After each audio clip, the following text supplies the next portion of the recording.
अस्सलाम वालेकुम दोस्तों, कट टू वीडियो में खुशामदीद। आज की वीडियो में हम बात करेंगे पाक 301 की जीडीबी के सोल्यूशन पर।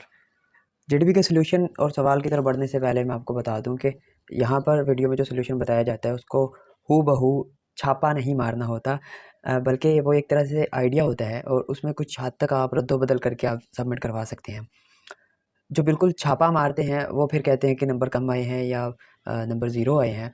उसकी वजह ये होती है कि बिल्कुल छापा मारा होता है, तो कुछ ख़याल कर लें, थोड़ा-सा हाथ पल्ला आप भी मार लें, ठीक है? तो चलते हैं इसके सवाल की तरफ और सॉल्यूशन की तरफ। मगर उससे पहले कट टू फिट को सब्सक्राइब ज़रूर कर दें ताकि मुस्तकबिल में अगर कुछ आपको मसाइल हों जीडीपी या असाइनमेंट के हवाले से तो वो आपको वीडियोज़ मिलती रहें।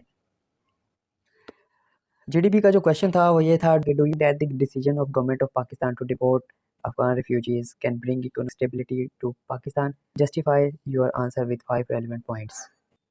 जैसा कि हमें पता है कि हुकूमत पाकिस्तान ने तमाम अफ़गान रिफ्यूजीज़ को मुल्क छोड़ने का कह दिया है और अ, उनकी इसके पीछे जो हिकमत है वो ये है कि इससे जो इकनॉमिक स्टेबिलिटी है वो होगी। तो क्या आप इस फ़ैसले की कदर करते हैं? और अगर करते हैं तो किन वजूहात की बुनियाद पर करते हैं, और नहीं करते तो क्यों नहीं करते? इसका जो सॉल्यूशन है उसका पहला पॉइंट है जनाब ये, A decline in number of refugees might result in less competitive labor market for occupations requiring less competence. In some industries, this may lead to local workers' salaries stabilizing or rising, which might support economic stability.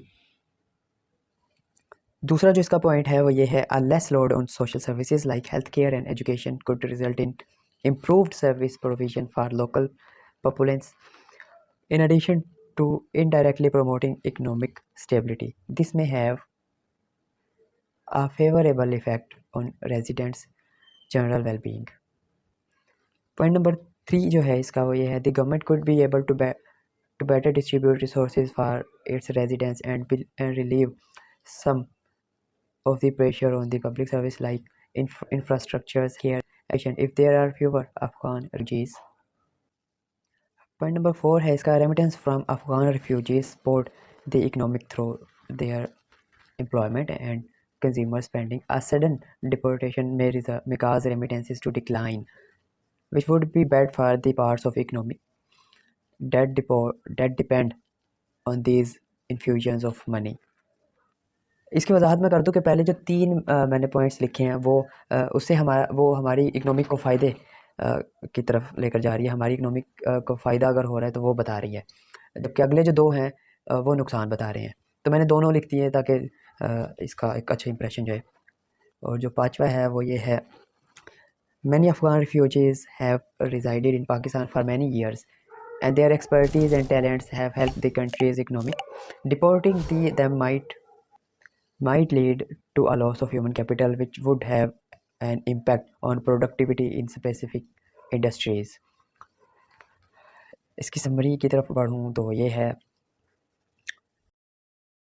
Deport Afghan refugees from Pakistan requires careful creation of both possible economic obstacles and ethical issues. The effect on financial stability is contingent upon the degree to which the government oversees the procedures and measure to offset any unfavorable outcome. तो ये था इसका solution. बिल्कुल copy paste नहीं करना, एक दफ़ा फिर से आपको बता दूं, छापा बिल्कुल नहीं मारना। और अगर ये वीडियो आपको पसंद आई है तो इसको लाइक करें, चैनल को सब्सक्राइब करें। मिलती हैं अगली वीडियो में, तब तक अल्लाह हाफ़िज़।